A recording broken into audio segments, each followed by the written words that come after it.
नमस्कार। आज जो घटना का विषय है वह है न्यूज़पेपर्स में आई एक खबर जो कई अखबारों में प्रोमिनेंटली छापी गई है, जिसमें लिखा है कमरे में थे थाना प्रभारी के साथ इंस्पेक्टर और पत्नी ने छापा मारा। इसमें रकाबगंज थाने के सरकारी आवास में ही जो थाना प्रभारी हैं वो और विजिलेंस में एक तैनात इंस्पेक्टर, ये दोनों पकड़े गए उनके परिवारजनों के द्वारा। अब आपसी मामला क्या रहा होगा इसके बारे में तो वही बेहतर बता सकते हैं। इंस्पेक्टर की पत्नी व स्वजन इन्होंने छापा मारकर हंगामा खड़ा कर दिया, जिससे ये आज काफ़ी बड़ी न्यूज़ बन गई है। ये शनिवार की बात है कि करीब 4 बजे थाना प्रभारी अपने सरकारी आवास में थी। वहीं आवास में मुजफ्फरनगर से हाल ही में ट्रांसफ़र होकर आए जो विजिलेंस इंस्पेक्टर हैं पवन नागर, वो भी थे।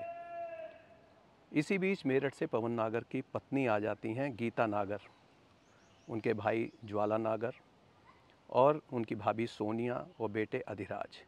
वो पहुँचे और उन्होंने थाना प्रभारी से शैली को खींच लिया और पवन को, और उसके बाद जो युवक आए थे उन्होंने मार पिटाई की।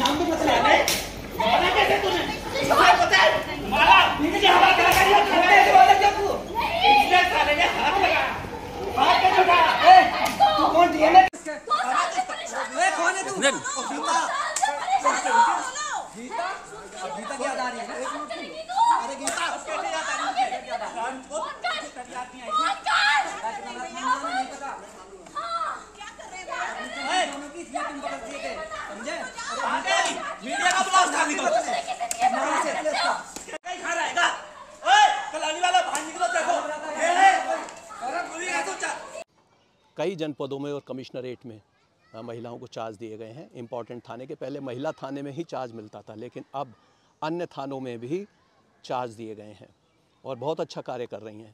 लेकिन इसी बीच एक बड़ा सेटबैक लगा है।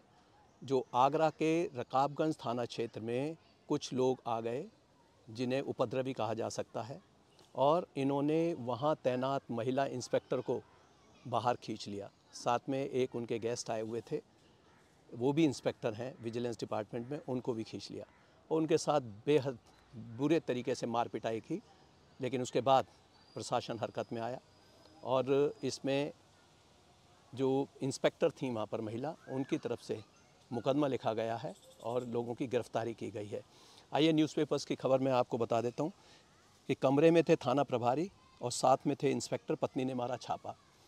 रकाबगंज थाने के सरकारी आवास में थाना प्रभारी विजिलेंस में तैनात इंस्पेक्टर के साथ कमरे में थी और इसी बीच मेरठ से आई इंस्पेक्टर की पत्नी व स्वजन ने छापा मारकर हंगामा खड़ा कर दिया। इनकी पत्नी गीता नागर का कहना है कि वे स्थानांतरण पर जाने की कोशिश कर रहे थे। उनके पति अभी मेडिकल अवकाश पर चल रहे थे 1 महीने के लिए और ये कहकर घर से निकले थे कि वे लखनऊ जा रहे हैं अपना स्थानांतरण कराने के लिए, लेकिन वहाँ ना जाकर वो आगरा पहुँच गए।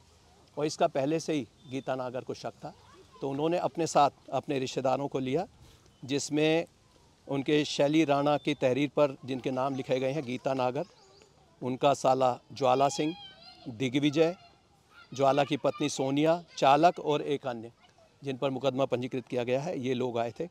लेकिन इसमें कुछ लोगों को, और इसमें जैसे कहते हैं ना कि गेहूं के साथ घुन भी पिस गया, कई लोग ऐसे भी शामिल हो गए हैं जिनका कोई इस घटना से लेना देना नहीं था, लेकिन मात्र वो वहाँ पर तैनात थे।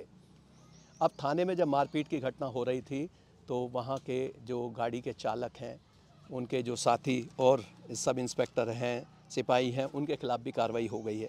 इसमें कहा है कि जो डीसीपी सूरज कुमार राय का बयान आया इसमें कि जो मौके पर मौजूद पुलिसकर्मी थी उनकी भी भूमिका इसमें ख़राब रही है। वे चाहते तो मारपीट की घटना को रोक सकते थे।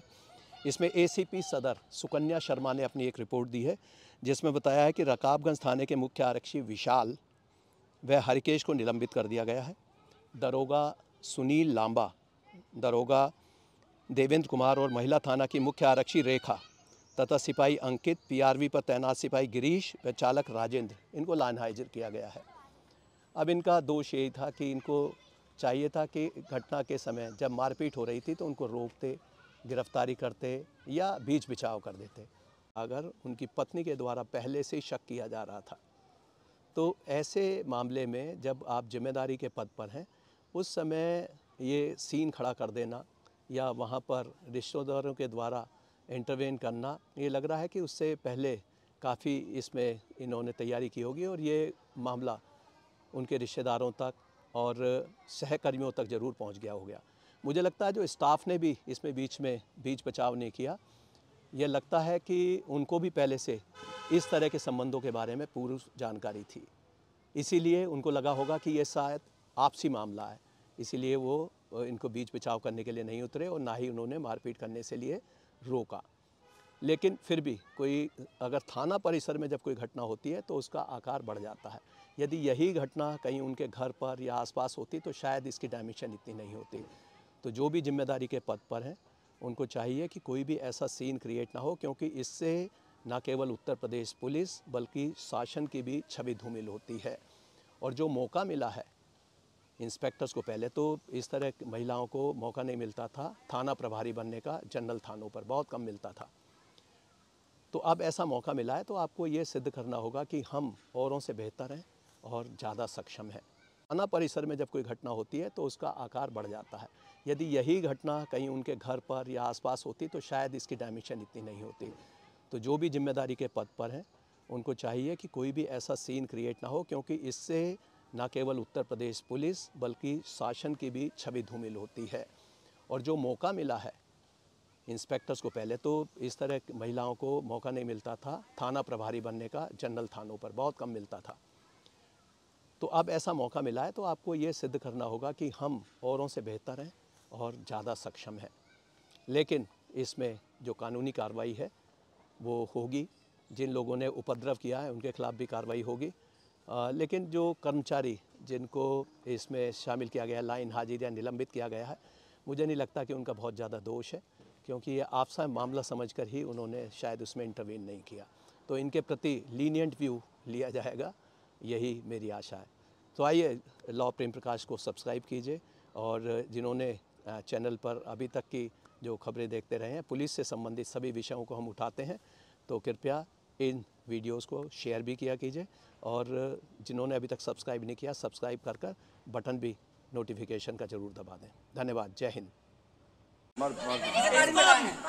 नाना भाई साहब अभी नहीं यार, उम्र की 50 साल की हो रही है।